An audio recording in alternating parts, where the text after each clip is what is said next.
બેસો બેસો. જયેશ પ્રભુનો ફોન આવ્યો હતો? હા પ્રભુ. લાવ્યા છો? ના, અમારે એમાં ના મળ્યું પ્રભુ. જયેશ પ્રભુ અત્યારે સુશીલ પ્રભુ ઘરે આપી આવશે, એટલે કાલ સવારે સુશીલ પ્રભુ લેતા આવશે, એ વાત છે. સુશીલ પ્રભુ? હા, અમારે એરિયામાં મળ્યું જ નહીં પ્રભુ. અમારા એરિયામાં હતું જ નહીં, મળતું નહીં. બરાબર. એટલે એ આપી આવશે એવું કીધું. સુશીલ પ્રભુ આપી આવીશ અને સુશીલ પ્રભુ કાલ સવારે લેતા આવશે.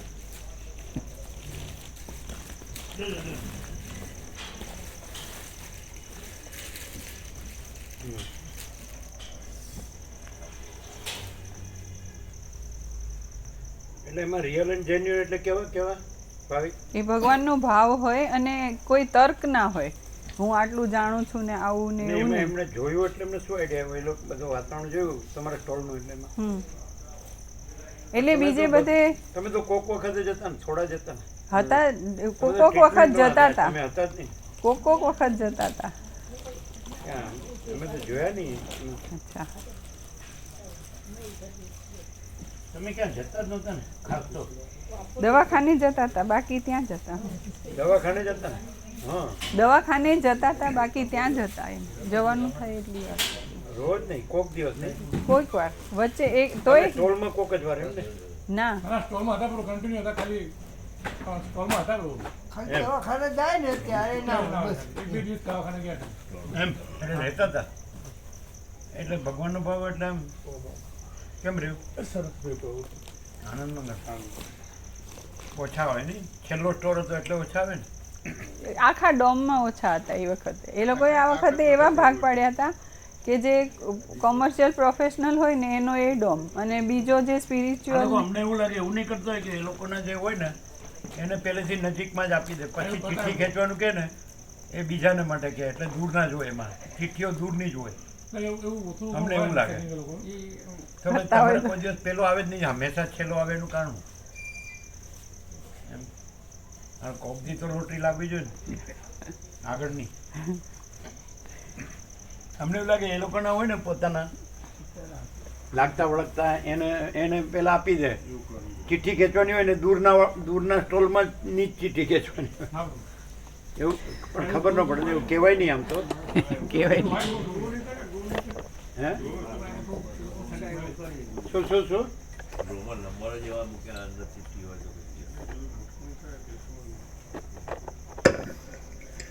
ઓમ ઓમ બરાબર છે. અને પૂછ્યું હર્ષદ પ્રભુ રિપેર કરવાનું આવું છે આમાં? હા, હું તો ચાલે છે.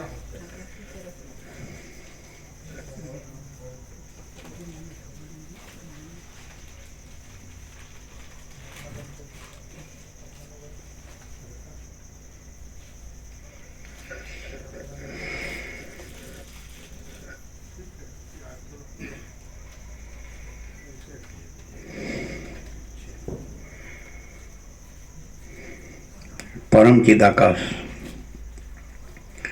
परम ज्योति, अखंड ज्योति, अनंत पूर्ण परम चिदाकाश, परम शांति, स्वयं सिद्ध, स्वयं प्रकाश, स्वयं पूर्ण, स्वस्वरूप, यही सब कुछ है, इसके सिवा कुछ नहीं है।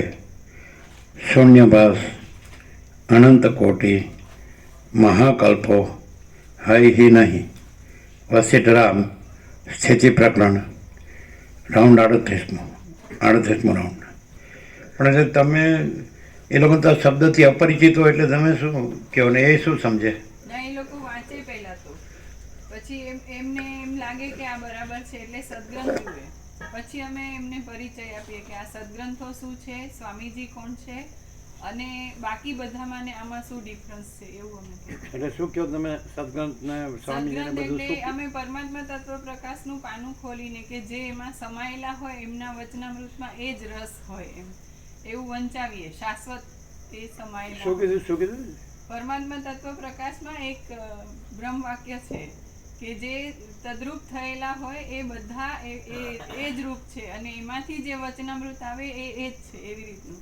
પછી આ બીજા સદગ્રંથો, બીજી બધી બુક્સ છે શબ્દ બુદ્ધિથી છે અને આ જે છે એ સદગ્રંથ છે અને આનું કોઈ પણ અમે કહીએ કોઈ પણ સદગ્રંથ ખોલો, કોઈ પણ પાનું, કોઈ પણ બ્રહ્મવાક્ય વાંચો તો કેવળ પરમાત્મા જ છે, બીજું નથી એમ.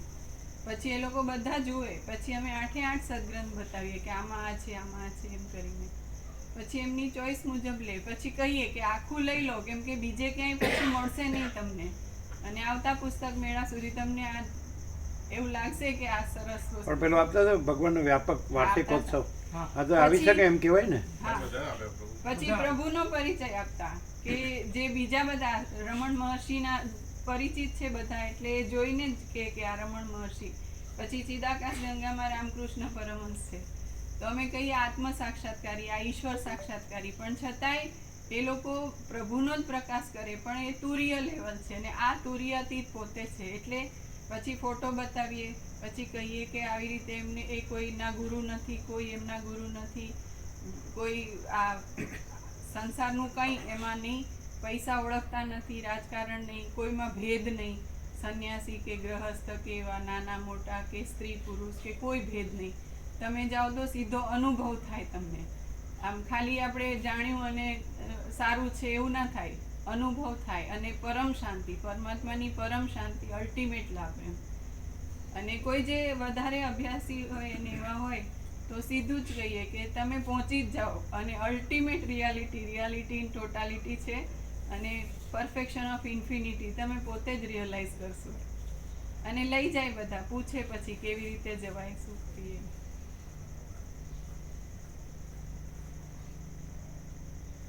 તો આ બિપિન પ્રભુ એમ કહે છે કે આ અનંત સૃષ્ટિ લીલા છે એનાથી એમ કે એનું અધિષ્ઠાન છે એવી રીતે પરમાત્મા અનુભવાય એમ કે છે. ના ન કીધું એટલે કહ્યું. કહ્યું જો અમે એ અમે કેસેટ સાંભળતા હતા. ક્યાં તમે કેવી રીતે સાંભળતા? વોટ્સઅપમાં આવે ને એ બધું સાંભળતા હતા. ના હારા હતા. એ ત્યાં એટલે પણ અમે કીધું એ સારું, ભલે પરોક્ષ રહ્યું પણ એમાં શું થાય કે શંકા ન થાય કેમ કે આખી અનંત સૃષ્ટિ લીલા છે તો એ જ પ્રકાશે છે, જે આ પ્રકાશે છે અધિષ્ઠાન એ જ પરમાત્મા છે, અનંત ચૈતન્ય પ્રકાશ અથવા અનંત સચ્ચિદાનંદ પરમાત્મા, તો એ સારું. આ કોઈ વસીટ એમ કે હું જ પરમાત્મા છું એ સારું નહીં. એવું નથી. એમાં આપણે શંકા થાય કે આ એ અનંત છે એ સમજાય છે કારણ કે એની સૃષ્ટિ લીલા અનંત છે એટલે પોતે અનંત હોય, વ્યાપક હોય. અને એક વ્યક્તિ જે માપમાં હોય દેશકાળ મર્યાદિત એ એમ કે હું અનંત છું તો આપણે બેસે નહીં, શંકા રહે. શું કહ્યું જીતુ પ્રભુ? વાત તો સાચી ને. પણ એ દેશકાળ મર્યાદિત નહીં રહ્યા, એવું ભ્રમ નહીં ત્યાં. અને જે મૂળ તત્વ છે એ જ પ્રકાશે છે ત્યાં. પણ એ એમ કે મૂળ તત્વ ખરું પણ એ અનંત, એ કોઈ વ્યક્તિ જ છે ત્યાં જ પ્રકાશે છે એવું ન કહેવાય છે. કેમ રાજુ પ્રભુ ઘણી વાર નથી કહેતા? રાજુ પ્રભુ કોસારા એમ જ કહે, પેલા કલ્પેશ પ્રભુ એમ જ કીધેલું કાંઈ અહીંયા જ છે, એમણે એમ કીધું. પેલા યુએસએ વાળા કલ્પેશ પ્રભુ એમ જ કીધું કાંઈ અહીંયા જ છે, તમે નહીં હોય એ વખતે નહોતા. ના બિપિન પ્રભુ નહીં હોય. આ તો એ વાત સાચી જ છે ને એમની. એટલે બધું અહીંયા નહીં, સર્વત્ર છે ને સદા છે. તેને સમાધાન તમે ન જ કરી શક્યા ને. થયું પ્રભુ, એને ક્લિયર થયું. ઊંચી આવે. એ તો તમારા મનથી કહો જ ને. ના એવું નહીં, એ એટલે શાંત થયા, એ દેખાઈ આવે. શાંત એટલે એને એમ કે જેમ આપણે એને ગણતા નથી આપણને ગણતા નથી, શું કે એવી રીતે નહીં. એટલે એને તો સમાધાન ન જ થયું કહેવાય ને. એણે એમ કીધું કે અહીંયા જ છે શાંતિ, એ પરમાત્મા તો અનંત વ્યાપક છે, તો એ વાત સાચી ને એમની. પરમાત્મા સર્વવ્યાપક જ છે, પરંતુ પ્રભુ વારંવાર કહે છે કે જ્યાં અતિન્દ્રિય ચૈતન્યની સંપૂર્ણ અતિન્દ્રિય અનુભૂતિ થતી હોય તે પોતે મહાચિદાકાશ રૂપે જ રહ્યા છે અને ત્યાંથી મહાચિદાકાશનો જ પ્રકાશ પ્રવર્તતો હોય. પણ સર્વવ્યાપક છે એનું શું? સર્વવ્યાપક છે પણ એ જે સર્વવ્યાપકના પૂર્ણ અનુભવ રૂપે રહ્યા હોય એમના પ્રકાશથી જ લાભ થાય. એનું સમજાણું. પેલા સર્વવ્યાપક વળાને તો સમાધાન ના થાય ને કે કાંઈ અહીં જ છે એમ. એમણે તો એમ કીધું કાંઈ અહીંયા જ છે કાંઈ, એ તો અનંત, એ તો સર્વવ્યાપક છે એમ. તો અમે કીધું બરાબર છે, સર્વવ્યાપક જ છે. તમે શું કહો છો? સર્વવ્યાપક છે એ જ સાક્ષાત છે. અહીંયા દ્રશ્ય સાપેક્ષ એમ કહેવામાં આવે છે કે આ સાક્ષાત છે અથવા તો આવું દર્શન છે, પણ અખંડ છે, અખંડ. અને બીજી કોઈ એમાં કલ્પના ભ્રાંતિ કંઈ સંભવતું જ નથી. પણ પેલા તમે સમજાવતા હશો એટલે સમજતા નહીં હોય. ના ના, સમજે, બરાબર સમજે. કેમ કે એ લોકો ત્યાં એ સ્ટોલ પર આવનારા બહુ જ ઓછા હોય, બાકી બધા તો આમ જોતા જોતા જતા રહેતા હોય. કોઈ ઊભા રહીને વાંચવા દઈએ શાંતિથી, પછી હર્ષદ પ્રભુ કે આવો આવો જુઓ, આત્મજ્ઞાનના સદગ્રંથો છે, ટોકન સેવાથી છે, પછી નજીક આવે, પછી જુએ, પછી વાંચે. પૂર્ણમદઃ પૂર્ણમિદમ જો હે સો હે ટ્રુથ એબ્સોલ્યુટ. તો એમ થાય કે હા બરાબર, પછી ખોલે, જુએ, વાંચે, પછી પરમાત્મા તત્વ પ્રકાશ, પછી પૂછે, હર્ષદ પ્રભુ પૂછે અભ્યાસ છે તમારે? તો કે ના, નહીં કર્યું. તો કે શરૂ કરો. અને જો કે હા અભ્યાસ છે, તો આ તમારા માટે જ છે, જોઈ લો. કે પછી બધું જુએ અને એમને પોતાને સંતોષ થાય, પછી એ લોકો પસંદ કરીને. એ કેવી રીતે ખબર પડે કે એને સંતોષ થાય? કેમ કે એ જ્યારે વાંચે ને, કોઈ ઉપર છલ્લું વાંચે તો ખબર પડી જાય, અને કોઈ આમ વાંચીને અંદર એને ભાવ થાય, પૂર્ણતા અનુભવાતી હોય, એટલે પછી આગળ વાંચે, પછી લઈ લે કે આ જોઈએ છે અમારે.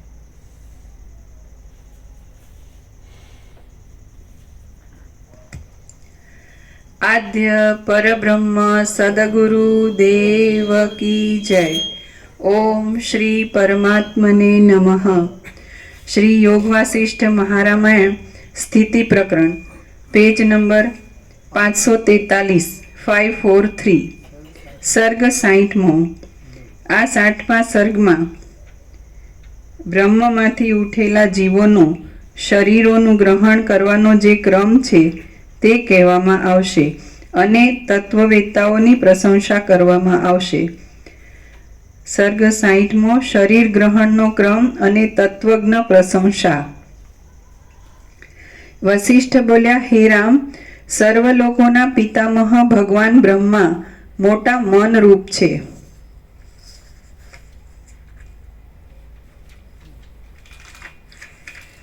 તે જ્યારે સૃષ્ટિની વ્યવસ્થા કરવા લાગે છે ત્યારે આ જગતરૂપી જૂનો રેંટ જીવિત આદિની તૃષ્ણારૂપી રજ્જુથી પોતાની રીતિ પ્રમાણે ચાલ્યા કરે છે.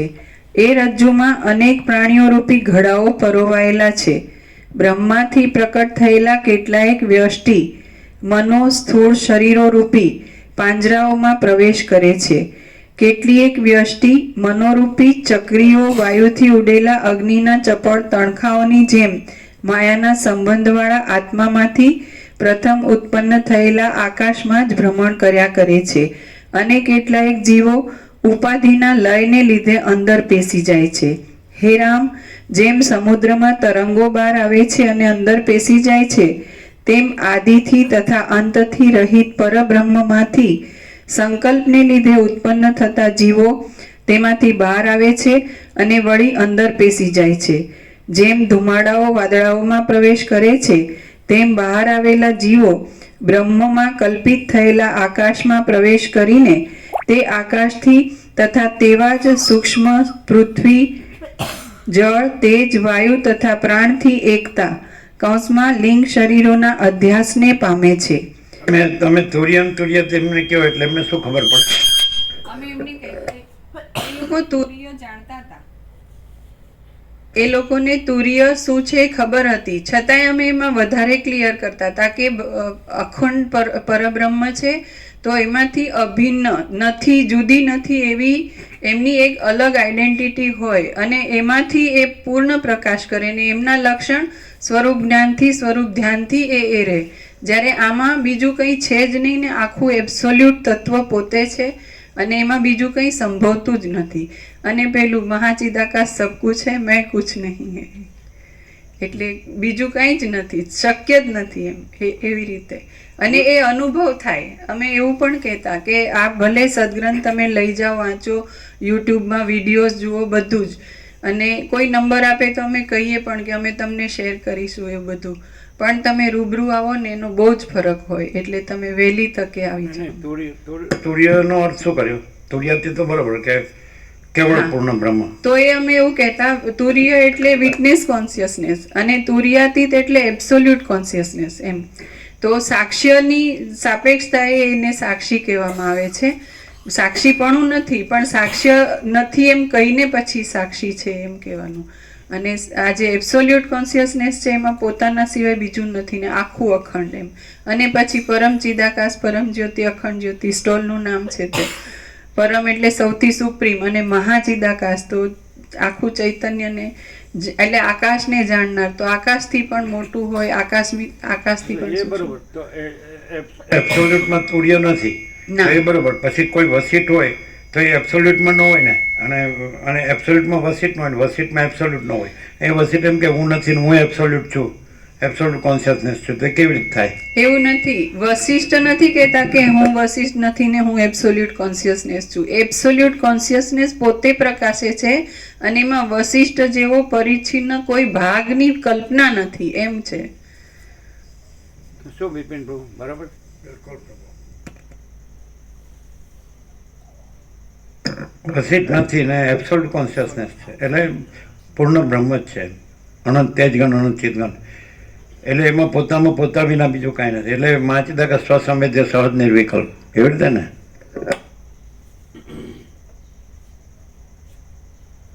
એટલે લોકોને એવું લાગે કે વશિષ્ઠ ઉવાચ, પણ ત્યાં તો ખરેખર મહાચિદાકાશ ઉવાચ એ જ હોય છે. વસિત દેખાતા હોય ને માચિદાકાશ પ્રકાશે છે, કેવી રીતે ખબર પડે? માચિદાકાશ પોતામાં અહીંયા અનંત પોતામાં અનંત પ્રકાશે છે એવું થાય, પણ એક જ વ્યક્તિ છે ત્યાં જ અનંત પ્રકાશે છે એવું કેવી રીતે થાય?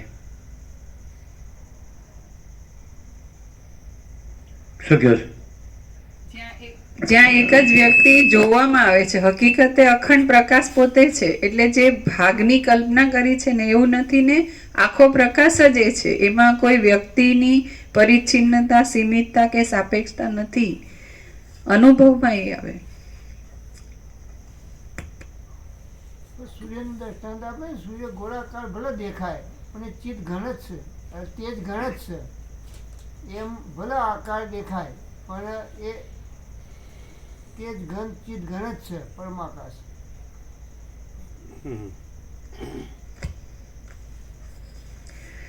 જેમ પ્રચંડ દૈત્યો એનું જે વ્યક્તિ રૂપ દેખાતું હોય એનું સમાધાન ન મળે ને. એ તો પછી વ્યક્તિ રૂપ દેખાતું હોય તો પરિચ્છિન્ન માપનું રૂપ દેખાતું હોય, એના આવિર્ભાવ તિરોભાવ હોય, એનું સમાધાન ન મળે ને. મળે. કેવી રીતે?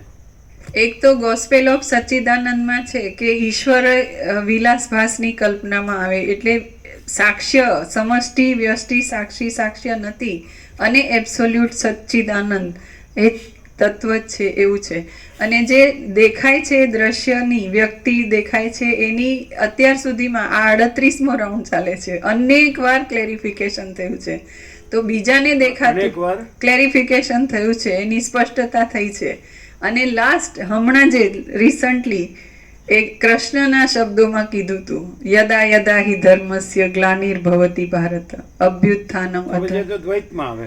દ્વૈતમાં આવે, પણ દ્વૈતમાં પણ જે પેલા કીધું હતું, તમારું કહો, અમે મહાચિદાકાશ કૃષ્ણનો વેશ ધરીને કહીએ, એ પૂર્ણાહુતિ છે.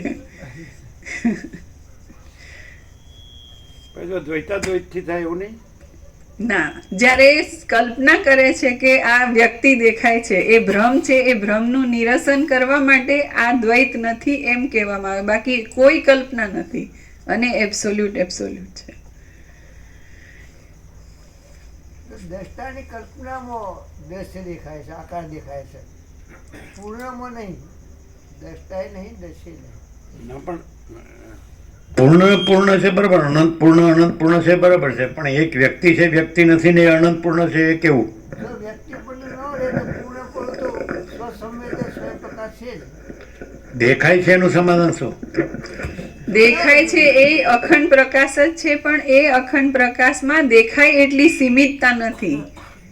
દેખાય એટલી સીમિતતા નથી. અને જે જોનાર છે કે બીજું રેસ્ટ ઓફ ધ વર્લ્ડ છે એવી કોઈ સાપેક્ષતા નથી. એ એકદમ ક્લેરિટી છે. શું જોનાર? જે જોનાર છે એ, અથવા તો રેસ્ટ ઓફ ધ વર્લ્ડ, જોનાર સિવાયનું બાકીનું જગત, તો એવી સાપેક્ષતાય નથી, એવું આ એબ્સોલ્યુટ તત્વ છે. એટલે દેખવાનું નિરાકરણ કરીએ કે બાધિત છે ને એવા બધા નેગેટિવ વાળા નથી. જે છે એ જ છે, અને પોતે આખું અખંડ છે એવું.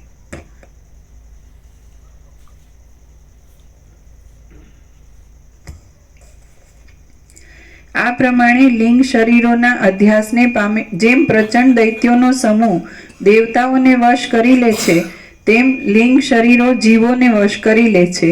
આ પ્રમાણે લિંગ શરીરોના અધ્યાસને પામેલા જીવોમાં કેટલાક જીવો મિશ્રિત કર્મોવાળા હોય છે. તેઓ અન્નપાનાદિક દ્વારા મનુષ્યોના શરીરોમાં પ્રવેશ કરીને વીર્યરૂપ થઈ તે રૂપે માતાઓના ગર્ભમાં પ્રવેશ કરીને જગતમાં જન્મ ધરે છે. તેઓ દેવ આદિના કરતા થોડા જ્ઞાનવાળા મનુષ્યો કહેવાય છે. જેઓએ પૂર્વજન્મમાં મુખ્યત્વે કરીને યજ્ઞાદિક કર્મો જ કરેલા હોય તે જીવો લિંગ શરીરોનો ઉપર કહ્યા પ્રમાણે અધ્યાસ પામ્યા પછી ચંદ્રના કિરણોથી ક્ષીરસાગરના જેવા લાગતા આકાશમાં પ્રથમ રહે છે. પૂર્ણમંડળવાળો ચંદ્ર જેટલા શ્વેત અને ચપળ કિરણોથી જગત પ્રકાશિત કરતો ઉદય પામે છે, તેટલા કિરણોથી પૂર્ણ રહેનારા આકાશના ભાગમાં રહ્યા પછી તે જીવો નંદન આદિ વનોમાં પ્રવેશ કરે છે. આમ ચંદ્રના અતિ રમણીય કિરણોની સાથે પોતે પણ દાસોની પેઠે વ્યગ્ર થઈને ચપળ પક્ષીઓની પેઠે તે વનોમાં પ્રવેશ કરે છે. પછી સૂર્યના તથા ચંદ્રના કિરણોના સંસર્ગને લીધે પોતાની મેળે રસથી પુષ્ટ થતા આવતા તે વનોના ફળોમાં તે જીવો જેમ બાળકો દૂધથી પૂર્ણ થયેલા માતાઓના સ્તનોમાં સ્થિતિ બાંધે છે, તેમ ચંદ્રના કિરણોથી અળગા પડીને પોતાની સ્થિતિ બાંધે છે. પછી સૂર્યના કિરણોથી પરિપક્વ થયેલા તે ફળોનું કશ્યપ આદિ પ્રજાપતિઓ ભક્ષણ કરે છે, એટલે તે ફળોની સાથે એ પ્રજાપતિઓના પેટમાં જાય છે. આમ મૂર્છિત જેવા થયેલા એ જીવો વીર્યપણાને પ્રાપ્ત થાય છે અને વીર્યપણાને પ્રાપ્ત થઈને તેઓ અદિતિ આદિ માતાઓના ગર્ભપિંજરમાં પ્રવેશ કરીને જન્મ ધારણ કરે છે. તેઓ મનુષ્યોના કરતા અધિક જ્ઞાનવાળા દેવો, ગંધર્વો તથા યક્ષો આદિ કહેવાય છે. જેમનામાં અંકુરો, શાખાઓ કે પાંદડાઓ પ્રકટ ન થયા હોય એવા બીજો જેમ અંકુરોની, શાખાઓ તથા પાંદડાઓની પ્રકટતાવાળા પડમાં રહે છે, તેમ જેમની વાસનાઓ સ્પષ્ટ થયેલી ન હોય એવા જીવો સ્પષ્ટ વાસનાઓવાળી માતાઓના ગર્ભપિંજરમાં રહે છે. જેમ કાષ્ઠમાં અગ્નિ રહે છે અને માટીમાં ઘડો રહે છે, તેમ માયાના સંબંધવાળા બ્રહ્મમાંથી નીકળેલા જીવો બીજા જીવોમાં રહે છે. જે જીવ પૂર્વજન્મમાં અત્યંત વૈરાગ્યવાળો હોય, એટલે જેણે સ્ત્રીઓ આદિના શરીરોની શોભા જોવાની લાલચ ન કરી હોય અને બીજાએ પ્રેરણા કરેલી હોવા છતાં પણ જેણે આલોક સંબંધી અથવા પરલોક સંબંધી કર્મોમાં સકામ પ્રવૃત્તિ ન કરી હોય, તે જીવ તો દેવયોનિમાં અવતરીને પણ અત્યંત સાત્વિક જ થાય છે. ત્યાં જ્ઞાન પામીને તે જીવન મુક્તના વ્યવહારવાળો થાય છે અને તે જ જન્મમાં વિદેહ મુક્તિને પામે છે. પણ જે જીવ સકામ કર્મો કરીને ભોગ ભોગવવાને માટે જ દેવયોનિમાં અવતર્યો હોય, તેને અત્યંત સાત્વિક નહીં પણ તમોગુણવાળો રાજસ સાત્વિક સમજવો અને તે જીવને બીજી યોનિઓમાં પણ ફેરા કરવા પડે છે. એ ફેરાઓ જ્ઞાન મેળવીને અવશ્ય અટકાવવા યોગ્ય છે. હે રામ, હવે આ સંસારમાં જેનો છેલ્લો જન્મ જ હોય એવા અત્યંત સાત્વિક મનુષ્ય વિશે હું કહું છું, તે સાંભળો. અત્યંત સાત્વિક પુરુષ તો મુખ્યત્વે કરીને પ્રતિબંધનો નાશ કરવાને માટે જ જન્મેલો હોય છે, માટે તેવા કોઈ પુરુષે કદી પણ પુનર્જન્મ લેવો પડતો નથી. હે રામ, જેઓ રાજસ કે સાત્વિક હોય છે તેઓ ફરીવાર જન્મ ધારણ કરે છે, પણ અત્યંત સાત્વિક પુરુષોને ફરીવાર અવતાર લેવા પડતા નથી. તેઓ તો શ્રવણાદિક ઉપાયથી આત્મતત્વનો સારી પેઠે વિચાર કરીને કેવળ પ્રતિબંધના નાશને માટે જ અવતરેલા હોય છે અને આત્મતત્વનું જ બુદ્ધિથી મનન કર્યા કરે છે. હે રામ, આવી રીતે અત્યંત સદ્ગુણોવાળા અને મુખ્યત્વે કરીને પ્રતિબંધનો નાશ કરવાને માટે જ અવતરેલા અત્યંત સાત્વિક આત્મવેત્તા પુરુષો બહુ દુર્લભ છે. હે રામ, આવી રીતે આત્મવિચારના અધિકારી હે રામ, આવી રીતે અત્યંત સદ્ગુણોવાળા અને મુખ્યત્વે કરીને પ્રતિબંધનો નાશ કરવાને માટે જ અવતરેલા અત્યંત સાત્વિક આત્મવેત્તા પુરુષો બહુ દુર્લભ છે. હે રામ, આવી રીતે આત્મવિચારના અધિકારી એવા રાજસ તથા સાત્વિક જીવોના જન્મ વિશે તમારી પાસે કહ્યું. પણ જે રાક્ષસ તથા મૂંગા પશુ આદિ અનેક પ્રકારના જીવો તામસ જાતિવાળા છે તેઓ તો સ્થાવર જેવા જ છે. માટે આ જ્ઞાનના અધિકારની વાતમાં તેઓનો વિચાર કરવો જ યોગ્ય નહીં હોવાથી તેમના જન્મ વિશે હું આ સ્થળે કહેતો નથી. હે રામ, ઉત્તમ જન્મ પ્રાપ્ત થયા છતાં પણ થોડા જ મનુષ્યો અને થોડા જ દેવતાઓ સંસાર સંબંધી ભોગોમાં રુચિ પામ્યા નથી. માટે વૈરાગ્ય અત્યંત દુર્લભ છે એમ જણાય છે. જુઓ, હું પણ આત્મવિચારની પૂર્ણ યોગ્યતાને પામ્યો છું, તો પણ સત્વગુણમાં કંઈક રજોગુણનું મિશ્રણ હોવાને લીધે પૂર્ણ વૈરાગ્ય પ્રાપ્ત નહીં થવાથી હું પુરોહિતપણું કર્યા કરું છું. હે રામ, તમે વૈરાગ્ય આદિ સાધનોથી સંપન્ન છો તો પણ પરમાત્માના પદનો વિચાર કરતા નથી. તેથી જ તમને આ સંસારની ભ્રાંતિ વધી છે. માટે તમે અહીં હમણાં જ આત્મતત્વનો વિચાર કરો. વિચાર કરશો તો જે પરબ્રહ્મ છે તે તમે જ છો એમ પ્રત્યક્ષ અનુભવમાં આવશે. તમે વિચાર કર્યા વગર રહ્યા છો, તેથી તમને આ સંસારરૂપી મોટી આપદા વિસ્તાર પામેલી જણાય છે. વિચાર કરશો તો આ સંસાર કાંઈ છે જ નહીં અને તમે પરબ્રહ્મ છો એમ સહેજે જણાશે. શ્રી યોગ વાસિષ્ઠ મહારામાયણમાં સ્થિતિ પ્રકરણનો શરીર ગ્રહણ ક્રમ અને તત્વજ્ઞ પ્રશંસા નામનો સર્ગ 60મો સમાપ્ત.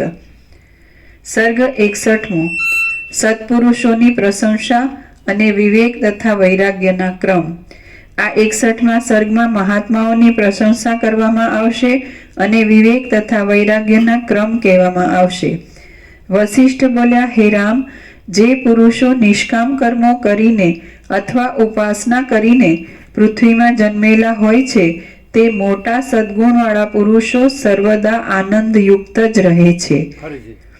વશિષ્ઠ બોલ્યા, હે રામ, જે પુરુષો નિષ્કામ કર્મ કરીને અથવા ઉપાસના કરીને પૃથ્વીમાં જન્મેલા હોય છે તે મોટા સદ્ગુણવાળા પુરુષો સર્વદા આનંદયુક્ત જ રહે છે.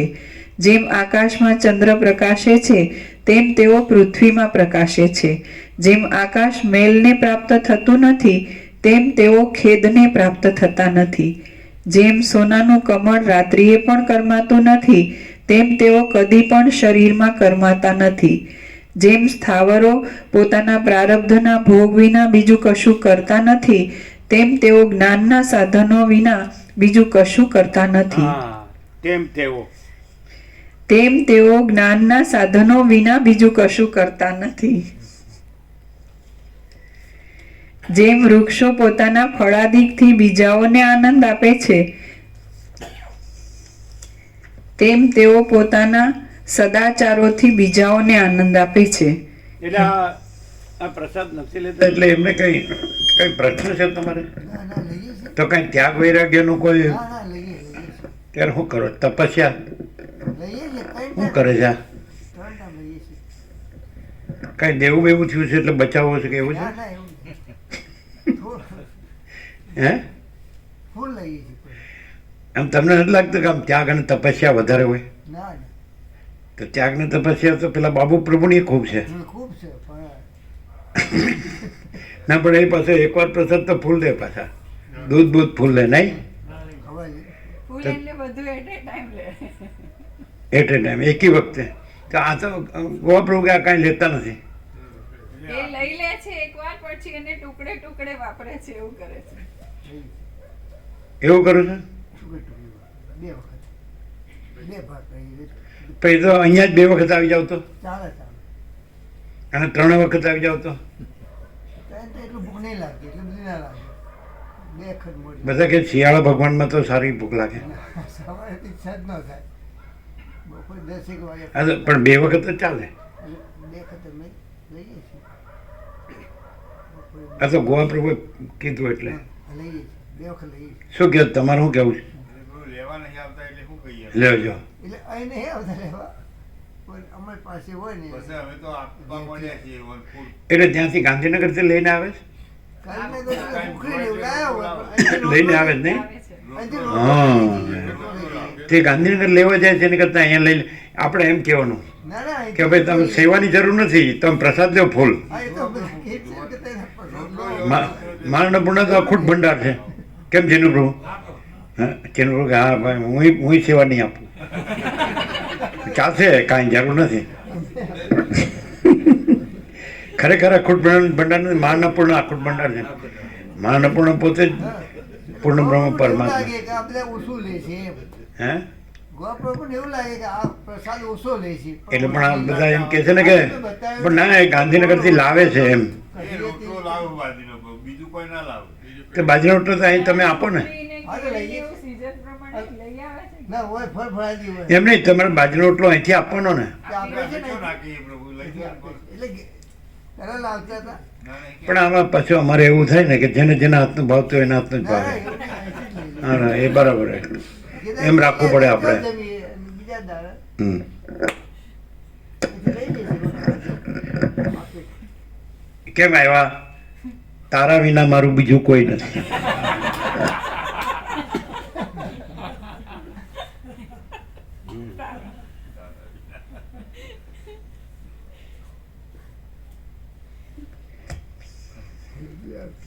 એમ જ તો. તમારે એમ કહેવાનું કેમ આવ્યા એમ કે એટલે એમ કહેવાનું જોર સે બોલો જય માતા દી.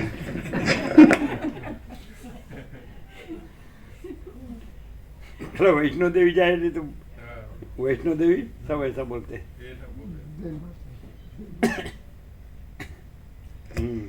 આપણે અમરનાથથી પછી ગયા હતા ને ઉપર.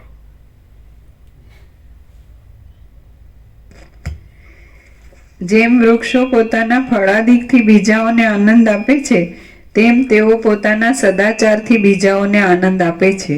હે રામ, એવા મહાત્મા પુરુષની શુક્લ પક્ષના ચંદ્ર જેવી સુંદર બુદ્ધિ શાંતિરૂપી અમૃતથી નિત્ય પુષ્ટ થતી જાય છે અને તેથી મોક્ષની પ્રાપ્તિ થાય છે. જેમ ચંદ્ર કૃષ્ણ પક્ષમાં પણ પોતાની શીતળતાને તજતો નથી, તેમ મહાત્મા પુરુષો આપત્તિ કાળમાં પણ સૌમ્યતાને તજતા નથી. જેમ વનના વૃક્ષો નવા ગુચ્છોવાળી લતાથી શોભે છે, તેમ મહાત્મા પુરુષો મૈત્રી આદિ ગુણોવાળી પોતાની પ્રકૃતિથી શોભે છે. હે રામ, એ ઉત્તમ મહાત્મા પુરુષો સર્વદા તમારી પેઠે સમબુદ્ધિવાળા હોય છે. સંપૂર્ણ મૈત્રીનો અર્થ શું? મૈત્રી તો બધાને હોય છે, મિત્રો હોય છે ને, દરેકને મિત્રો હોય જ છે. મૈત્રી શું? આ તો આ મૈત્રી એટલે મહાચિદાકાર અનંત સંપૂર્ણ એકરૂપતા. બે હોય ને મૈત્રી એવું નહીં. હા? બે હોય ને મૈત્રી એવું નહીં. ના બધું મુદિતા મૈત્રી કરુણા ઉપેક્ષા બધું જુદું જુદું કીધું છે એટલે એ રીતે સાપેક્ષતા તો થાય જ. કારણ કે મુદિતા મુદ ધાતુ છે, મુદ મોદેથી તો આનંદ. મૈત્રી એટલે એવું થાય સૌજન્ય સૌજન્ય સુજનતા કેવું થાય ને, સમતા કેવું કાંઈ, કરુણા હે ને, બુદ્ધમાં જે કરુણા છે એવું બધું થાય. આમાં એવું બધું છેલ્લે કે શાંતિ વધતી જાય છે ને એ મોક્ષમાં સમાય છે એટલે પરમપદ પૂર્ણ વિશ્રાંતિ એમ. પરમ ચિદાકાશ તેજમાં તેજ જ્યોતિમાં જ્યોતિ એવો અર્થ થાય.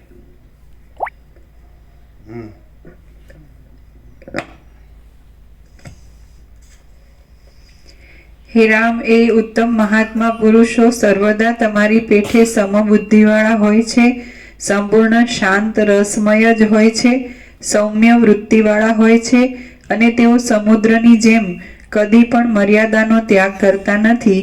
આથી વાસનાઓને ટાળનારી એ લોકોની પદ્ધતિને નિરંતર અનુસરવું જોઈએ. હવે એક બાજુ એને અમર્યાદ કીધા છે, દેશકાળથી અમર્યાદ એટલે અમાપ અપાર નિરવધિ અમર્યાદ અસીમ કીધું છે ને. તો એક બાજુ પોતાની મર્યાદાને છોડતા નથી, એ કઈ સાપેક્ષતા આવી? સ્વરૂપને છોડતા નથી. સ્વરૂપ છોડતા નથી એમ એનો મર્માર્થ થાય. અચ્છા.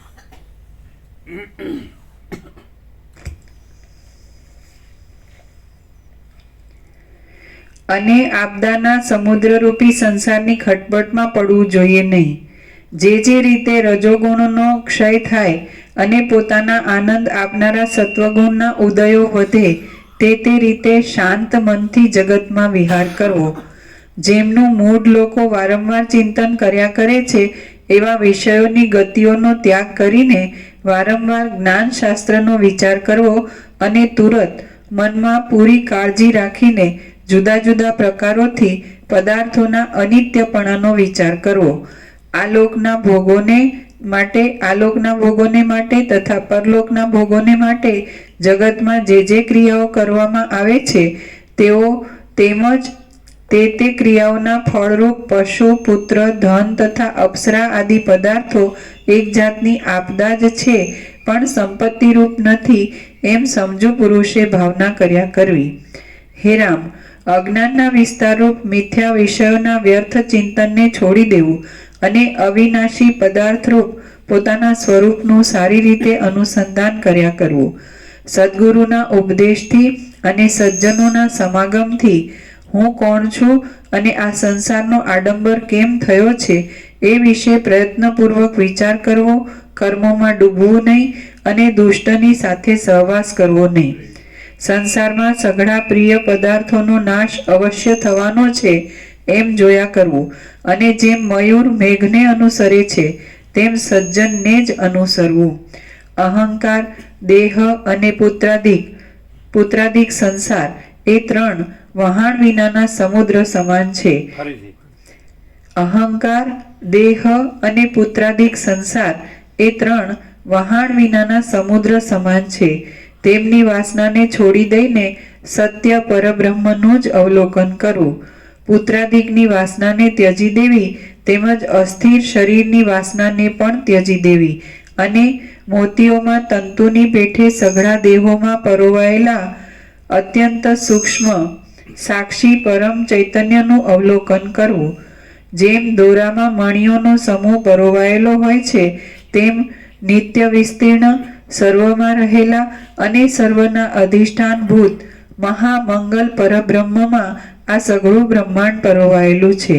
આકાશના શણગારરૂપ અને અત્યંત મોટા વિસ્તારવાળા સૂર્યમાં જે ચૈતન્ય છે તે જ ચૈતન્ય ધરતીના ઝીણા દરની અંદર રહેલા કીડામાં છે. ફરીથી. આકાશના શણગારરૂપ અને અત્યંત મોટા વિસ્તારવાળા સૂર્યમાં જે ચૈતન્ય છે તે જ ચૈતન્ય ધરતીના ઝીણા દરની અંદર રહેલા કીડામાં છે.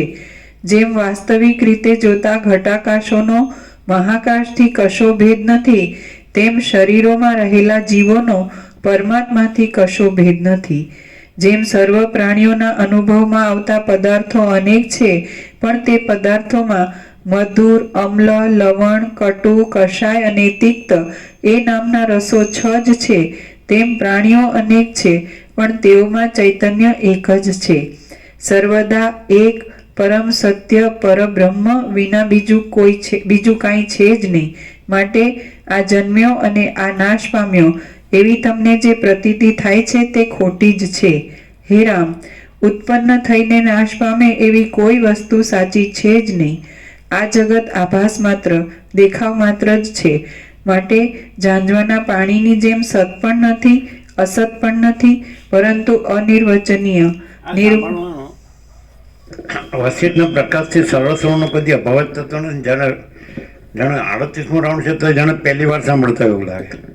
એનો રસ છે ને કદી એને કોઈ પણ વસ્તુથી તમે ધરાઈ જાઓ. આનાથી એવું ન થાય કે બસ સાંભળી લીધું, મેં વાંચી લીધું, જાણી લીધું, એવું ન થાય. તમે આમ બસ સાંભળ્યા જ કરો. બ્રહ્મ વિદ્યાની આંખે ને બ્રહ્મ વિદ્યાની પાંખે.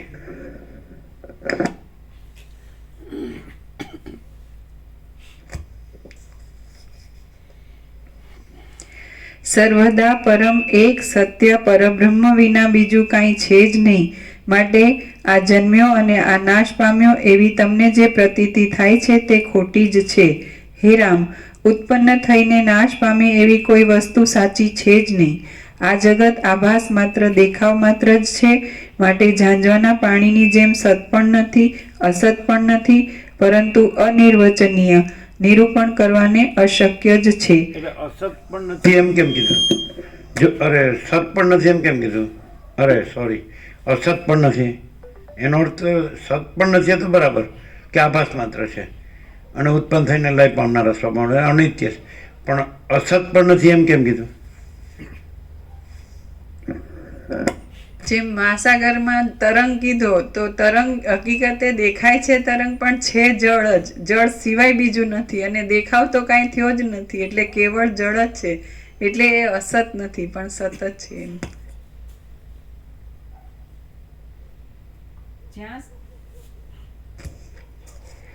જ્યાં સુધી મોક્ષ ન થયો હોય ત્યાં સુધી અશાંત ચિત્તથી સ્પષ્ટ ગ્રહણ કરવામાં આવતું હોવાથી આ જગત પોતાના કાળમાં છે જ, એટલા માટે અસત નથી, અને મોક્ષના કાળમાં હોતું જ નથી, એટલા માટે સત પણ નથી. આ જગત મોહની નિવૃત્તિ થયા પછી પણ રહેતું નથી, ત્યારે મોક્ષના કાળમાં તો ક્યાંથી જ રહે? હે રામ, જગતરૂપી મોહજાળ અત્યંત અસત હોય તો છોડી દેવાનું કાંઈ રહ્યું જ નહીં, માટે જ્ઞાનથી કોને છોડી દેવાય? અને જગતરૂપી મોહજાળ અત્યંત સત હોય છે તો સત્પદાર્થ જ્ઞાનથી ટળતો નથી, માટે જ્ઞાનથી કોને ટાળી શકાય? જગત જો સત પણ હોય અને અસત પણ હોય તો જ જ્ઞાનની સફળતા થાય છે. આ ઉપરથી એમ સિદ્ધ થાય છે કે જગત રજ્જુ સર્પાદિકની જેમ અનિર્વચનીય અધ્યાસરૂપી સંગતિથી જ મોહમાં કારણરૂપ થાય છે. હે રામ, જો જગત મુદ્દલ છે જ નહીં એમ માનો તો મોહ એ કશો પદાર્થ જ નથી. હવે જગત છે એમ માનો તો પણ તેમાં મોહ પામવા જેવી કશી યોગ્યતા નથી. એટલા માટે તમે આકાશની પેઠે દેહાદિકની જન્મ મરણ આદિ સ્થિતિઓમાં સર્વદા અત્યંત સમાન અને નિર્વિકાર જ રહો.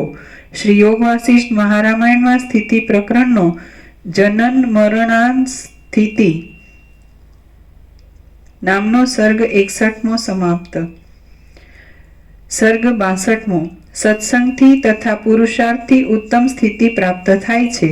આ 62મા સર્ગમાં રામમાં શાસ્ત્રોક્ત સઘળા ગુણોની સંપત્તિ થયાનું અને બીજા સાધારણ પુરુષને પણ સત્સંગથી તથા પ્રયત્નથી ઉત્તમ સ્થિતિ મળવાનું કહેવામાં આવશે. વશિષ્ઠ બોલ્યા, હે રામ, મોટી બુદ્ધિવાળા પુરુષે વિચાર કરવાની ચાતુરી મેળવીને તેમજ દુઃખોને સહન કરવાની ટેવ પાડીને શાસ્ત્રમાં કહેલી પદ્ધતિ પ્રમાણે સુજનતાવાળા વિદ્વાન ગુરુની સાથે પ્રથમ શાસ્ત્રનો વિચાર કરવો. શાસ્ત્રના અર્થના અભ્યાસથી, સુજનોના સંગના અભ્યાસથી અને વૈરાગ્યાદિના અભ્યાસથી સંસ્કાર પામેલો પુરુષ સ્વરૂપના જ્ઞાનને પાત્ર થઈ તમારી જેમ શોભે છે. તમે ઉદાર આચારવાળા છો, વીર છે કે ધીર? ધીર છો. તમે ઉદાર આચારવાળા છો, ધીર છો, ગુણોના સમૂહના ભંડારરૂપ છો અને મનના સૃષ્ટિરૂપી મેલથી રહિત થઈને દુઃખથી મુક્ત થયા છો. તમે સંસારની વાસનાથી મુક્ત થઈને અને ઉત્તમ જ્ઞાનથી યુક્ત થઈને વાદળા વિનાના શરદ ઋતુના આકાશની જેમ સ્વચ્છ થયા છો એમ હું ધારું છું. તમે ઉત્તમ પદ્ધતિવાળા થયા છો. તમારી પદ્ધતિને પૃથ્વીમાં હવે બીજા પુરુષો પણ રાગ દ્વેષ વિનાની વૃત્તિથી અનુસરશે. મન જો બાહ્ય પદાર્થોની ચિંતાથી રહિત થયેલું હોય, બ્રહ્માકારે પરિણામ પામવારૂપ ચાતુરીથી યુક્ત થયેલું હોય અને મુક્ત પુરુષો ધારે તે પ્રમાણે દ્વૈતના વિભાગોથી રહિત થયેલું હોય તો તે મુક્ત જ છે એમાં સંશય નથી. બહારથી લોકોને મન જો બાહ્ય પદાર્થોની ચિંતાથી રહિત થયેલું હોય, બ્રહ્માકારે પરિણામ પામવારૂપ ચાતુરીથી યુક્ત થયેલું હોય અને મુક્ત પુરુષો ધારે તે પ્રમાણે દ્વૈતના વિભાગોથી રહિત થયેલું હોય તો તે મુક્ત જ છે એમાં સંશય નથી. બહારથી લોકોને અનુસરતા આચારવાળા પણ મનમાં રાગદ્વેષ વિનાના જે બુદ્ધિમાન લોકો જ્ઞાનરૂપી વહાણ લઈને ફરશે તેઓ સંસારરૂપી સમુદ્રને તરી જશે. જે પુરુષ તમારા જેવી બુદ્ધિવાળો, સમદ્રષ્ટિવાળો, સુજન અને સદ્વિચારવાળો હોય તે પુરુષ મારા કહેલા જ્ઞાન સંબંધી વિચારોને યોગ્ય છે. તમે બહારથી લોકોના વ્યવહારને અનુસરો અને અંદરથી સઘળી તૃષ્ણાઓનો ત્યાગ કરીને દેહના જીવન પર્યંત રાગ દ્વેષ વગરની વૃત્તિથી રહો. જેમ બીજા ગુણવાન પુરુષો પરમ શાંતિ પામ્યા છે તેમ તમે પરમ શાંતિ પામો. જેઓ શિયાળવાની પેઠે સ્વાર્થ સાધવાના ડાપણથી બીજાઓને ઠગનારા છે અને જેઓ બાળકની પેઠે ઈચ્છવામાં આવે તેવું આચરણ કરનારા છે, તેમનો મનમાં વિચાર જ કરવો નહીં. જે પુરુષ શુદ્ધ સાત્વિક જન્મવાળા જીવન મુક્તના ખરેખરા સ્વભાવોને સંપાદન કરે છે તે જીવન મુક્તિપણાને પામે છે અને ફરીવાર જન્મ ધારણ કરતો નથી. તેનું આ શરીર છેલ્લું જ છે. પુરુષ પોતે જે પુરુષ શુદ્ધ સાત્વિક જન્મવાળા જીવન મુક્તના ખરેખરા સ્વભાવોને સંપાદન કરે છે તે જીવન મુક્તિપણાને પામે છે અને ફરીવાર જન્મ ધારણ કરતો નથી. તેનું આ શરીર છેલ્લું જ છે. પુરુષ પોતે બીજી જાતિમાં ઉત્પન્ન થયેલો હોય છતાં તે સર્વદા જે જાતિના તે ગુણોનું સેવન કરે છે તે જાતિને તે ક્ષણ માત્રમાં પ્રાપ્ત થાય છે. તે રાજસ કે તામસ જાતિવાળો હોય તો પણ સાત્વિક જાતિવાળાઓના ગુણોનું જો સર્વદા સેવન કરે છે તો તે સાત્વિક થઈ જાય છે. જો કે કર્મોને વશ રહેનારા મનુષ્યો સઘળા પૂર્વજન્મના સંસ્કારોને જ પ્રાપ્ત થાય છે તો પણ મોક્ષ પામવાનો પુરુષાર્થ કરવાનું મૂકી દેવું નહીં, કેમ કે મોટા મોટા રાજાઓના સૈન્યો પણ પુરુષાર્થથી જીતાય છે. જેમ બિચારી ગાયને કાદવમાંથી કાઢવામાં આવે છે તેમ તમોગુણવાળી કે રજોગુણવાળી બીજી જાતિઓમાં જન્મ આવ્યો હોય તો પણ ધીરજ રાખીને બુદ્ધિને વિષયરૂપી કાદવમાંથી કાઢવી. સત્પુરુષો પોતાના વિવેકને લીધે સાત્વિક જાતિને પ્રાપ્ત થઈ શકે છે. હે રામ, ચિત્તરૂપી સ્ફટિક મણીમાં જેવો રંગ લગાવીએ તેવો રંગ લાગી જાય છે. એટલા માટે પુરુષાર્થ કરવો સફળ જ છે. અતિ ઉત્તમ ગુણો ધારણ કરનારા મુમુક્ષુ પુરુષો પુરુષાર્થથી જ જીવન મુક્તપણાને મેળવીને છેલ્લા શરીરવાળા થયા છે. પૃથ્વીમાં, અંતરિક્ષમાં કે સ્વર્ગલોકમાં એવું કાંઈ પણ નથી કે જે ગુણવાન પુરુષ પુરુષાર્થથી ન મેળવી શકે. બ્રહ્મચર્ય, ધીરજ અને વૈરાગ્ય રૂપી બળનો વેગ એ સર્વને યુક્તિથી ગોઠવ્યા વિના તમે ધારેલું પામી શકશો નહીં. હે રામ, સત્વગુણને વધારવાના ઉપાયોમાં એકાગ્રતાવાળી બુદ્ધિ વડે તમે આ અત્યંત હિતરૂપ એવા આત્મજ્ઞાનને સ્થિર કરીને શોક રહિત થાઓ. તમારી પદવીને અનુસરવાથી બીજા અધિકારી લોકો પણ શોક રહિત થશે તથા મુક્ત થશે. હે રામ, તમને વિવેકના મોટા મહિમાવાળો અને વિસ્તાર પામેલા સઘળા સદ્ગુણોથી શોભતો આ છેલ્લો જન્મ પ્રાપ્ત થયો છે, માટે તેમાં તમે જીવન મુક્તની પદ્ધતિમાં સ્થિતિ કરો. આ સંસારના સંગરૂપ મોહથી થયેલી ચિંતા તમારા મનમાં સ્થિતિ કરો નહીં.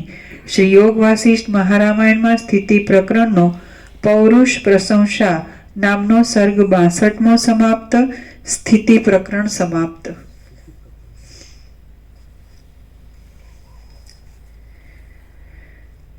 ઉપશમ પ્રકરણ. સર્ગ પહેલો. મધ્યાહનનો શંખનાદ અને આહનિક વર્ણન. આ પહેલા સર્ગમાં મધ્યાહનનો શંખનાદ સાંભળી વસિષ્ઠે સંધ્યા આદિ આહનિક કર્મો કર્યાની અને રાત્રિએ વિશ્વામિત્રે વસિષ્ઠની સાથે રહ્યાની કથા કહેવામાં આવશે.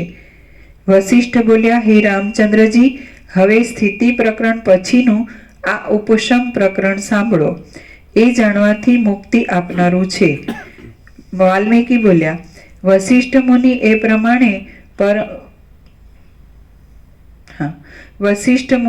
એ પ્રમાણે પરમ સુખ આપનારો ઉપદેશનો પ્રવાહ ચલાવતા હતા ત્યારે શરદ ઋતુમાં ચળકતા તારાઓવાળા આકાશની જેમ સઘળી સભા નિશ્ચળ થઈ ગઈ હતી.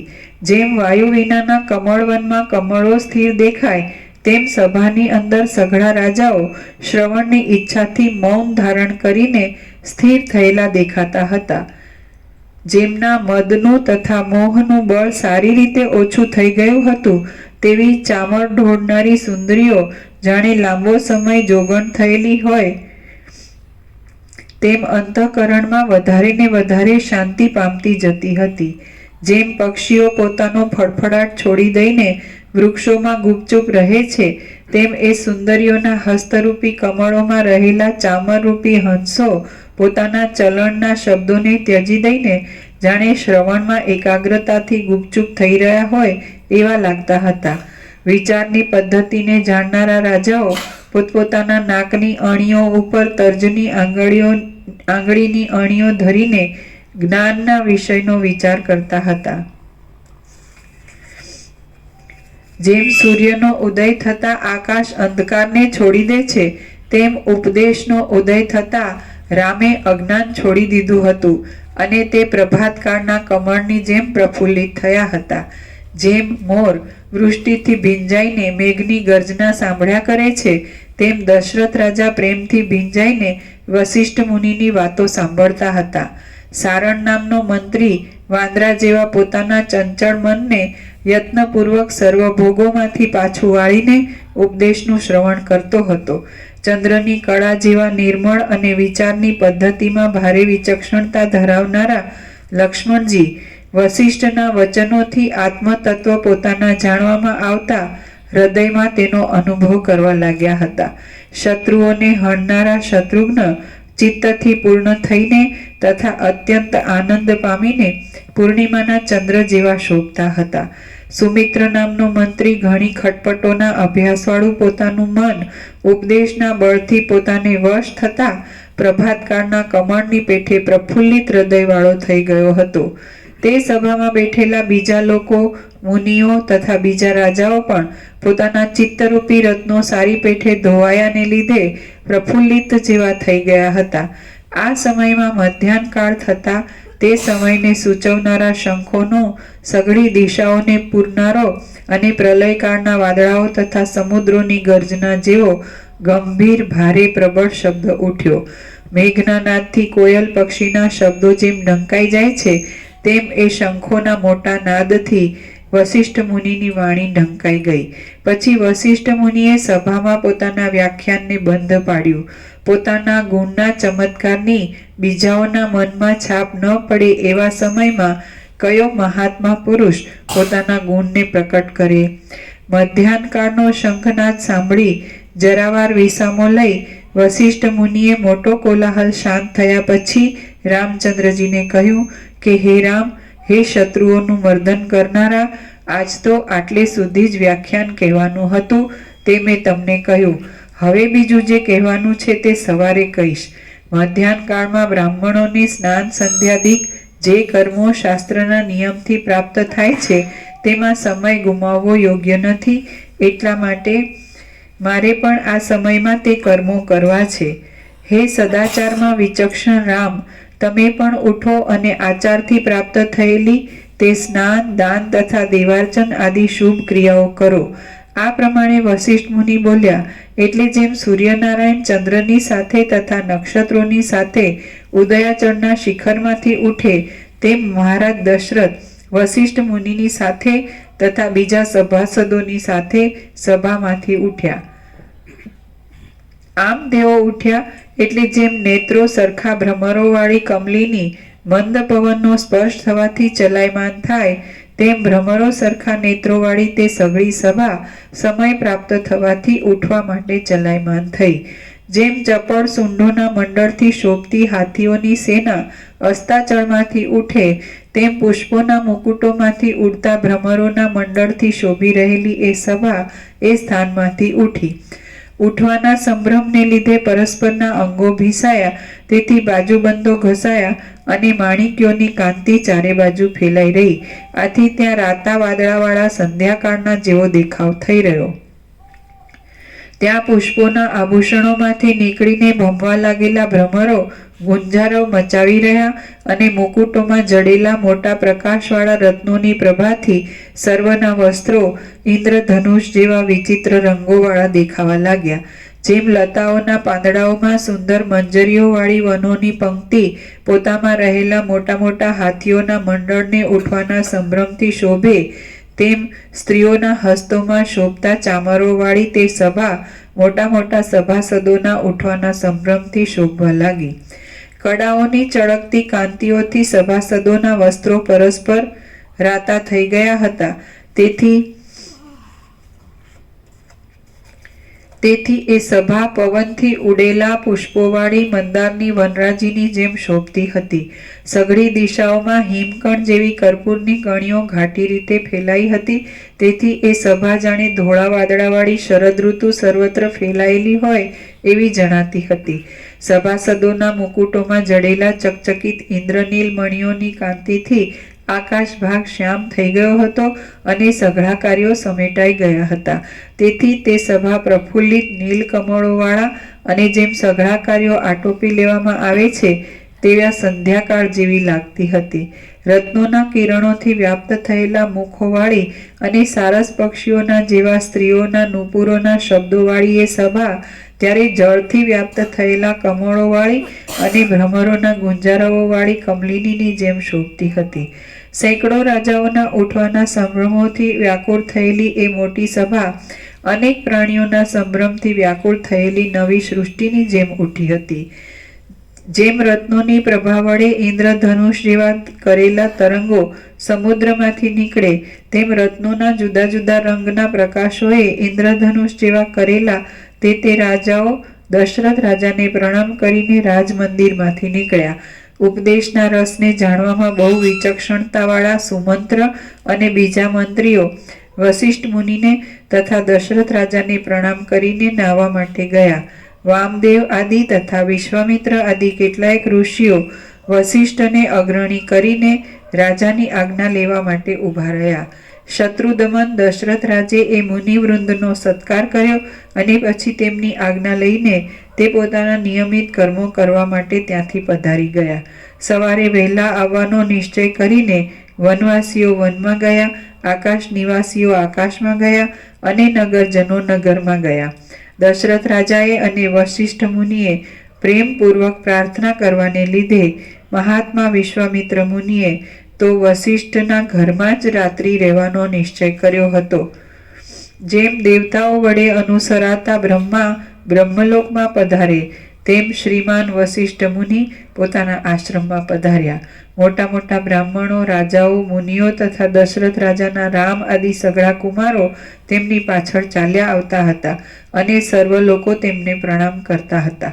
પછી ત્યાં આવી વશિષ્ઠ મુનિએ ચરણની સમીપમાં પ્રણામ કરતા રામ આદિ સઘળા રાજકુમારોને ત્યાંથી પાછા વિદાય કર્યા.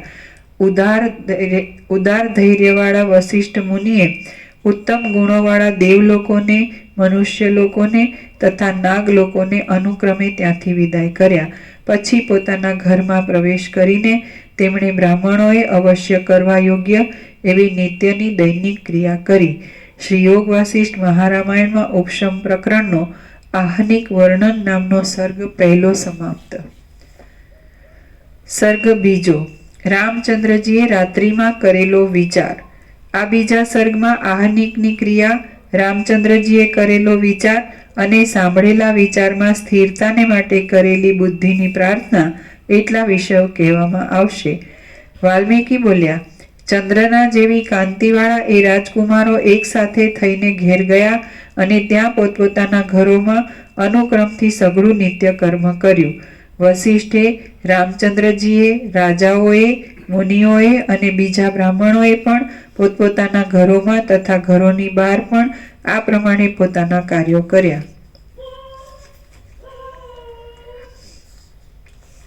તેમણે કમળોથી, કલ્હારોથી, કુમુદોથી, ચક્રવાક પક્ષીઓથી, હંસોથી તથા સારસોથી મનનું આકર્ષણ કરનારા જળાશયોમાં સ્નાન કર્યા.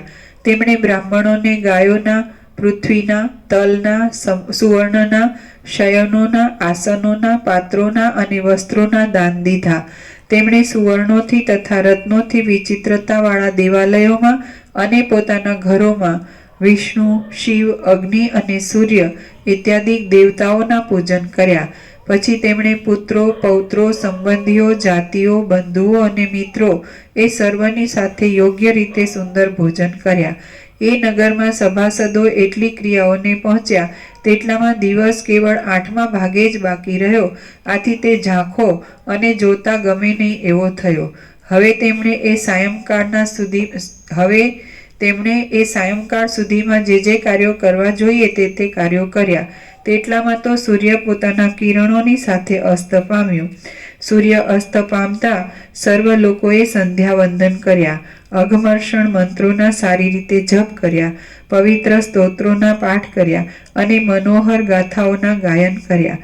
પછી જેમ પૂર્વ દિશાના તાપને હરનારી ચાંદની સમુદ્રમાંથી ઉદય પામે છે, તેમ સ્ત્રીઓના શોકને હરનારી રાત્રિ સાયંકાળમાંથી ઉદય પામી. પછી રઘુવંશી રાજકુમારો ધીરે ધીરે શયનોમાં ઓઢ્યા. તે શયનોમાં પુષ્પો બિછાવ્યા હતા, કર્પૂરના ચૂર્ણો ભભરાવ્યા હતા અને તે લાંબા થયેલા ચંદ્રના કિરણોની જેમ રમણીય હતા. એક રામ સિવાય બીજા લોકોને તે સુંદર રાત્રિ તે નિદ્રા આદિ વ્યવહારો કરવાથી 2 ઘડીની પેઠે વહી ગઈ. જેમ હાથીનું બચ્ચું પોતાની માતાનું ચિંતન કરતું રહે, તેમ રામ તો વસિષ્ઠ મુનિના તે મધુર અને ઉદાર વચનોની પંક્તિનું નીચે પ્રમાણે ચિંતન કરતા જ શયનમાં બેઠા રહ્યા. આ સંસારનું ભ્રમણ જોવામાં આવે છે તે શું? આ સઘળા લોકો કેમ થયા છે? વિચિત્ર પ્રાણીઓ જન્મ મરણ કેમ પામ્યા કરે છે? મનનું રૂપ કેવું છે? મન શી રીતે શાંત થાય? આ માયા શાથી ઉઠી છે તથા તે કેમ બંધ પડે છે? માયાની નિવૃત્તિ થાય તો તેથી શો લાભ છે અથવા શી અડચણ છે? વ્યાપક આત્મામાં જગતરૂપી સંકોચ કેમ આવ્યો? મહાત્મા વસિષ્ઠ મુનિએ મનના ક્ષય વિશે, ઇન્દ્રિયોને જીતવા વિશે અને આત્મા વિશે શું કહ્યું હતું? આત્મા જ જીવ, ચિત્ત, મન તથા માયા આદિ વિસ્તારવાળા રૂપથી આ ખોટા સંસારને બનાવે છે. કેવળ સંકલ્પરૂપી તાતણાથી જ બંધાયેલા એ ચિત્ત આદિ પદાર્થો ક્ષય પામે તો જ દુઃખની શાંતિ થાય. પણ એમનો સારી પેઠે ક્ષય કરવાને મારે શો ઉપાય કરવો? જેમ હંસ પાણીમાંથી દૂધને પાછું વાળી લે છે, તેમ હું ભોગોરૂપી વાદળાઓની પંક્તિઓમાં ફરનારી આ બુદ્ધિરૂપી બગલીને એ ભોગોમાંથી શી રીતે પાછી વાળું? ભોગો છોડી શકાતા નથી અને તેમને છોડ્યા વિના હું આપત્તિઓને મટાડવામાં સમર્થ થાઉં એમ નથી. અહો, આ તો મહાસંકટ આવી પડ્યું છે. ભોગો છોડી શકાતા નથી અને તેમને છોડ્યા વિના હું આપત્તિઓને મટાડવામાં સમર્થ થાઉં એમ નથી. અહો, આ તો મહાસંકટ આવી પડ્યું છે. મારે બ્રહ્મને પામવાનું છે. તે બ્રહ્મ મનનો ક્ષય થવાથી જ મળે એમ છે, પણ એ મન તો વિષયોમાં લાગનારું છે. જેમ મૂર્ખતાને લીધે બાળકને પિશાચ કરતા પણ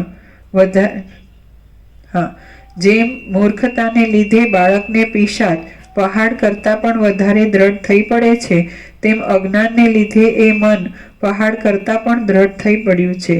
જેમ યુવાન સ્ત્રી પોતાના પ્રિયતમને પામ્યા પછી કોઈનું સ્મરણ કરતી નથી, તેમ મારી બુદ્ધિ સંસારના સંભ્રમને છોડી દઈને પરમાત્માને પ્રાપ્ત થશે ત્યારે બીજા કોઈનું પણ સ્મરણ કરશે નહીં. સઘળા વેગોને તથા વિષયો સંબંધી સઘળા કૌતુકોને છોડી દઈને મારું પવિત્ર મન નિર્દોષ આત્મપદમાં ક્યારે વિશ્રાંતિ લેશે? જીવન મુક્તિનું પદ સઘળી કળાઓથી સંપૂર્ણ એવા ચંદ્રમા કરતાં પણ વધારે શીતળ છે. તેમાં અત્યંત દ્રઢ સ્થિતિ પામીને હું ક્યારે જગતમાં ફરીશ? જેમ તરંગ પોતાના કલ્પિત રૂપને છોડી દઈ જળમાં લીન થઈને શાંત થાય છે, તેમ મારું મન પોતાના કલ્પિત રૂપને છોડી દઈ આત્મામાં લીન થઈને ક્યારે શાંત થશે?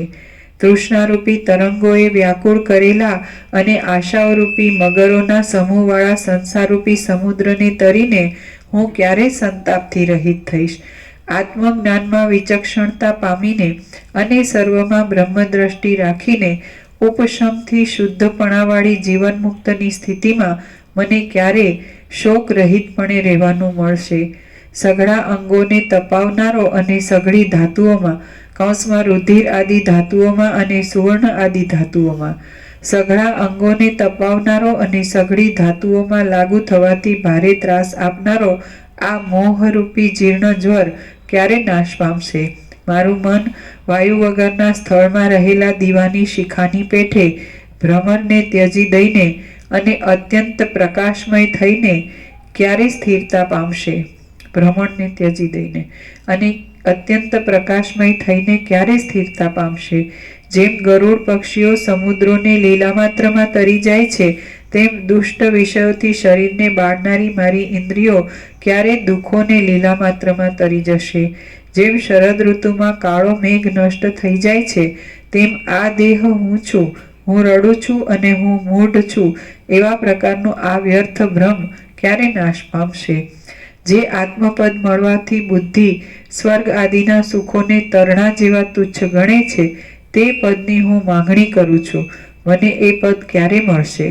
હે મન, સંસારમાં રાગ વિનાના વશિષ્ઠ આદિ મહાત્માઓએ નિર્મળ બ્રહ્મ વિદ્યા સંબંધી કહેલા વિચારો તારામાં સ્થિતિ કરશે કે? એ તું મને કહે. હે ચિત્ત, હું ફરીવાર દુઃખોરૂપી અજગરોના ઝપાટામાં આવીને હાય બાપ, હાય મા અને હાય દીકરા ઇત્યાદિ વિલાપોનું પાત્ર ન બનું તો ઠીક. હે બહેન બુદ્ધિ, નીચે ટાંચ છે. જીવ અને બુદ્ધિ એ બંને એક અવિદ્યાના ઉદરમાંથી ઉત્પન્ન થયેલા છે, માટે બુદ્ધિને બેન કહી છે. હે બહેન બુદ્ધિ, હું તારો ભાઈ છું. તું મારી આ માંગણીને તરત પૂરી કર. તું વશિષ્ઠ મુનિના વચનોનો વિચાર કર, એટલે આપણે દુઃખોમાંથી છૂટી જઈએ. હે દીકરી, ટાંચ છે. સુબુદ્ધિ પાછળથી ઉત્પન્ન થાય છે, માટે તેને દીકરી કહી છે. હે દીકરી, હે દીકરી સુબુદ્ધિ, તારા પગમાં પડીને હું પ્રાર્થના કરું છું કે તું સંસારનો ઉચ્છેદ થઈ જાય એવી પૂર્ણતારૂપ સંપત્તિ અર્થે સ્થિર થા. હે સુબુદ્ધિ,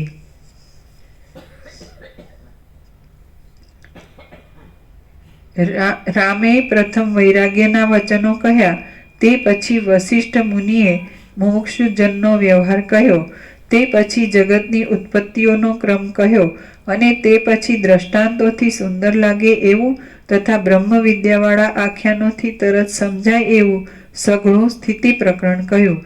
તું તેમનું સંપૂર્ણ રીતે સ્મરણ કર.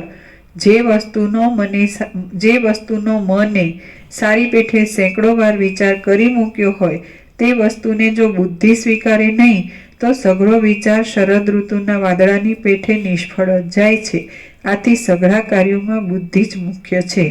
શ્રી યોગ વાસિષ્ઠ મહારામાયણમાં ઉપશમ પ્રકરણનો ઉપદેશાનું વર્ણન નામનો સર્ગ બીજો સમાપ્ત.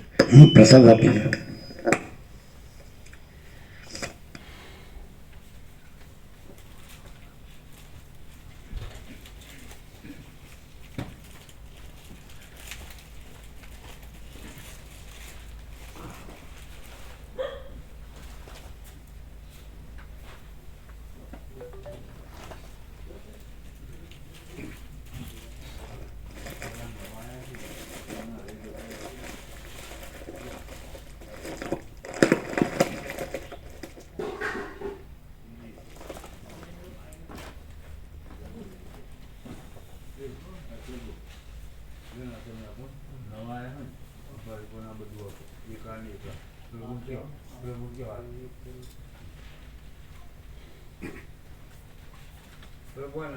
નવા હે ભાઈ કુમાર.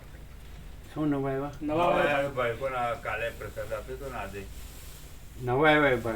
રામજી પ્રભુનો હા તો આને ખબર હશે નવા આવ્યા એને ખબર છે નવા આવ્યા ને આ તમે આપો. તમે હર્ષદ પ્રભુ આપો, બધાને આપો.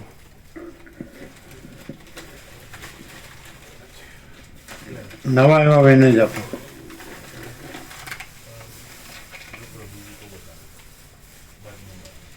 એ તો બધા જૂના જ છે ને. તો આવી ગયું. નવામાં તો હર્ષદ પ્રભુને આપ્યો. બીજો કોણ આવ્યો હર્ષદ પ્રભુ સાથે? એમને આપ્યો? હર્ષદ પ્રભુ એકલા છો? એમને આપ્યો? એમને આપો. હા શું છે? આ તુલસી પ્રભુ લાવ્યા. કોણ લાવ્યું? તુલસી પ્રભુ એમના બાળ ગોપાલનો વિવાહ કર્યા.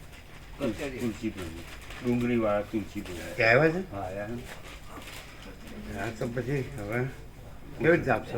કોથળીમાં ભરીએ બધું. હા કોથળીમાં ભરે. પછી કચરીઓ છે. એટલે એમાં શું કરવું? પ્રભુ કચરીઓ લાવ્યા. એટલે એક ટુકડો આ એક આ એક ટુકડો, આ એક ટુકડો, આ એક ટુકડો, આ થોડું હા. બધી આઈટમ થોડી થોડી એક એક કોથળી બધી ફટાફટ કચર- એમ કરો. કચરી. કોથળી આપી દો બરોબર. અને આપવા માંડો. બરોબર. હા એક એક આઈટમ બધાને કોથળી આપી દો.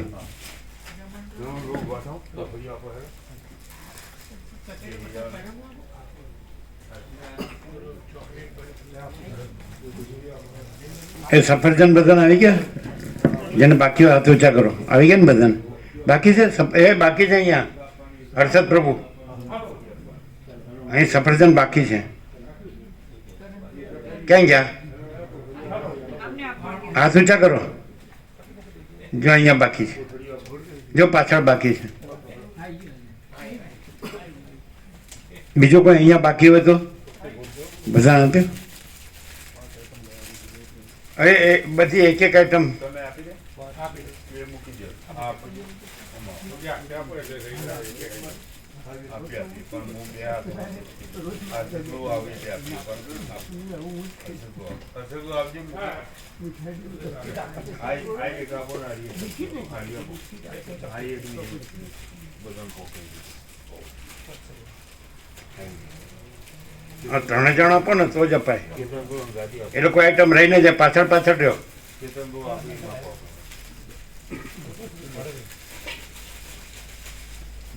કોઈ વ્યક્તિમાં રહી ન જાય કે આઈટમ.